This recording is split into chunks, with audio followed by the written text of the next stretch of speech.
So the next thing, storytelling, which I say rhymes with compelling, because you need to be compelling. The competition is so stiff. I mean, I'm not telling you anything you don't already know.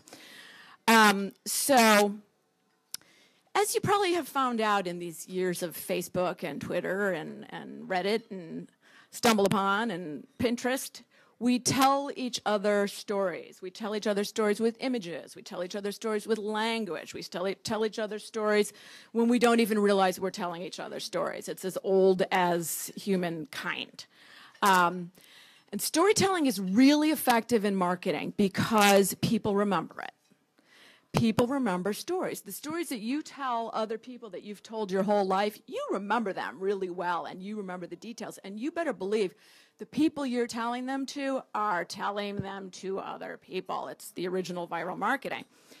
So you got to consider that you're telling a story with your resume. You're telling a narrative. And that is made up of smaller stories. What a story is not is a list of your job responsibilities. This is a frequent pitfall that people fall into. They say, I worked at this company and these are all the things I did. There are no specifics. There is nothing to differentiate the candidate from all the other people who've done that same job and have done all those same tasks. You're filling up a lot of space with not really saying much at all. So that I strongly urge people to get away from. You have to do a little bit of it because one of my other precepts here is do the job for the employer. You want to hand it to them on a silver platter. You don't want to have to make them connect any dots. It has to be all done for them. And if you're not giving them specifics about your individual tasks, you're not doing that job for them. And the list of job responsibilities, they already know. They already know what that is. They know what the responsibilities are for that gig. So that's, I think of as a real waste of space. And in terms of, excuse me, I have to back up momentarily, of doing the job for them, you do need a little of that. Usually with every position, you need one bullet point with some of that kind of language explaining that. But don't make it more than one bullet point. The rest has to be little stories. And again, I can't overstate the fact that you need to present a coherent narrative. You have to serve it to them on a platter so that they can see why you and only you are the person for this job. The story has to answer these questions. One, why should I hire you and not the person who's just like you, who's had the same job experience you've had? Why are you the one to win that contest between these two people? And these other questions are totally related. What is your unique selling proposition? This is a big marketing branding thing, probably not new to most of you guys. What do you have that these other candidates don't have? And, you know, what is the fundamental takeaway of your personal brand? What do you want the employer to remember about you? She's got to stack this high. You have to get in there and you have to make your point and then get the hell out, but that point has to be something that she's going to remember. So what is the fundamental point of brand you? What the people call these things, my competitors, are performance stories, which sounds so clinical to me. I like to call them nano-narratives or mini case studies or anecdotes. And you can tell a pretty compelling, detailed story about a project that you worked on in a couple of sentences, a single bullet point. And I know it seems hard. And God knows, the way I work with people is I give them a questionnaire. I take what's on their original resume and I say, well, what about this? And what about this? And what about this? And you're making me have all these questions that I need you to answer. Sometimes I'll get back 15 pages. You know, people take this very seriously, as they should. It's only your life. And I will usually winnow that 99 out of 100 times, and we can get into length of resumes later. I will winnow that down into one point. And it's, one page. It's possible. It's doable. So with these performance stories, my mini case studies, before you get into them, you need to introduce yourself. Like there's an introduction to a story, to a book, with a summary. So I have examples of resumes here that I'm going to pass around, and you guys can spend all the time with that you want. Because we're recording and because this is going to be posted on the net, I am not going to read aloud from them because I do not have permission from the clients to share the details of their nano-narratives. And they're so specific, which is a point I'm going to make soon, that you might be able to identify these people if you've worked with them, so discretion is critical, obviously, in what I do. So forgive me for not reading examples of these nano-narratives, or summaries for that matter. But the summary is a bite-sized distillation of your key strengths, and don't have an objective. Sorry to wag the finger there, but that is so 1985. To put an objective at the top of your resume, you need a summary. And you can do it as a paragraph. You can do it as bullet points. You know, you're formatting. It's a personal decision. I work with a designer who did mine for people in the creative industries, because if you're in a creative industry, it's helpful. It'll give you a boost if you have kind of a cool-looking resume that leaps out of the stack.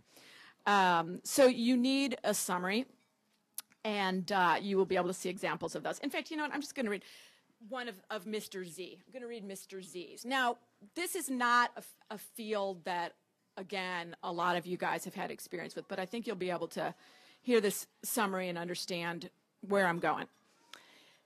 Innovative, award-winning creative director / director of user experience. That's that whole digital experience thing. Enjoys 10 years experience engaging consumers of global brands and devising interactive usability and design strategy. Strategy is big, people. Well-versed in social media tactics and design.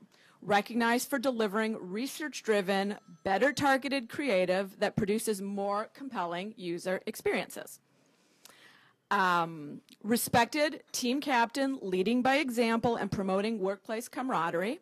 Fiend for efficiency, productivity, and cost savings, who believes there is always room for improvement. Business development dynamo, eagle-eyed observer of trends in advanced technology. Winner of 36 Addies, which is an advertising award.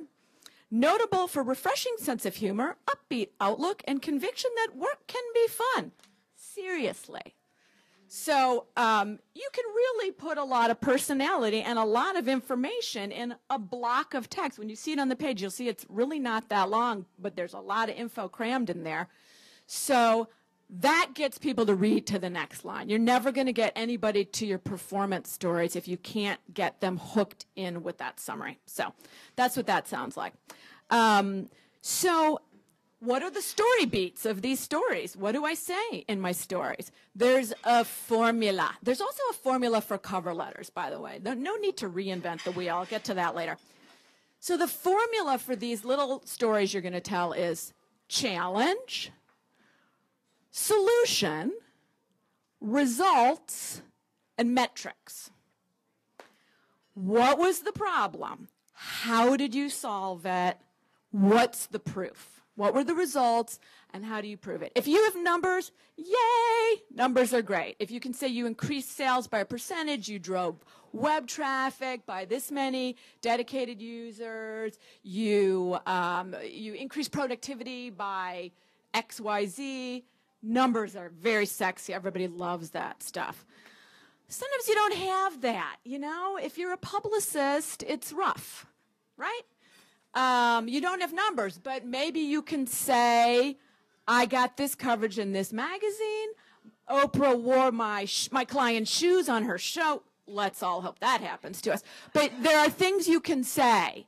There are qualitative things you can say instead of quantitative.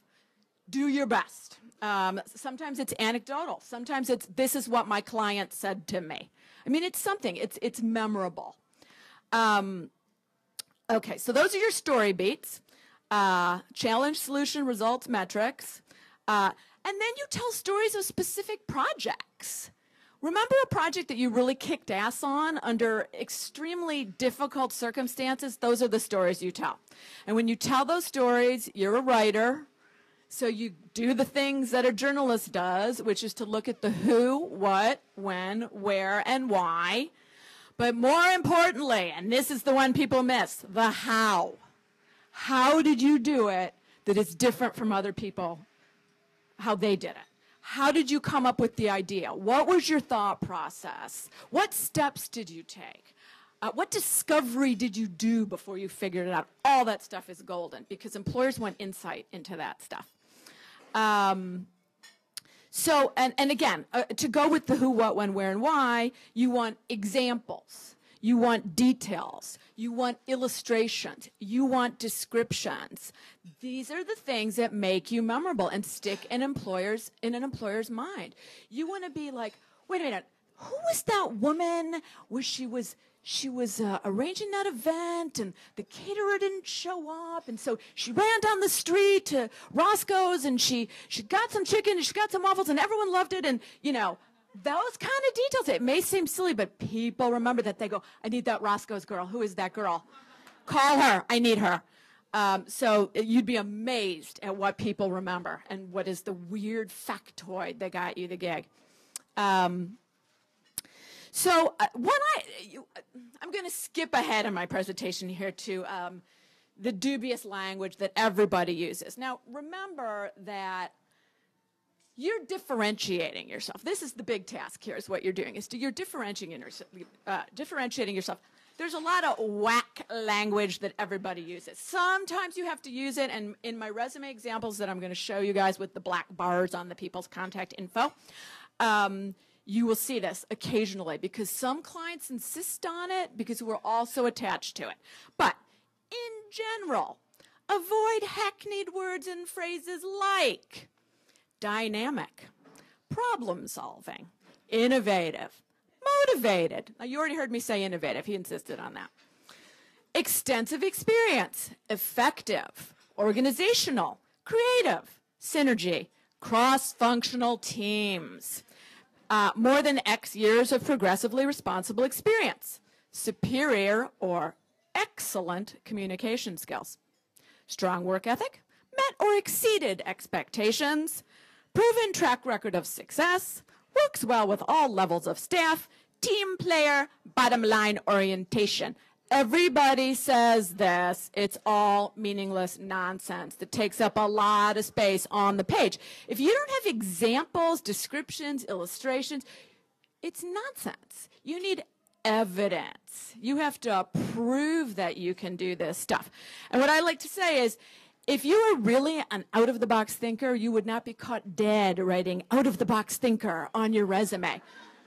If you have excellent communication skills, don't just tell me that. That's like telling me you're beautiful without sending me a picture.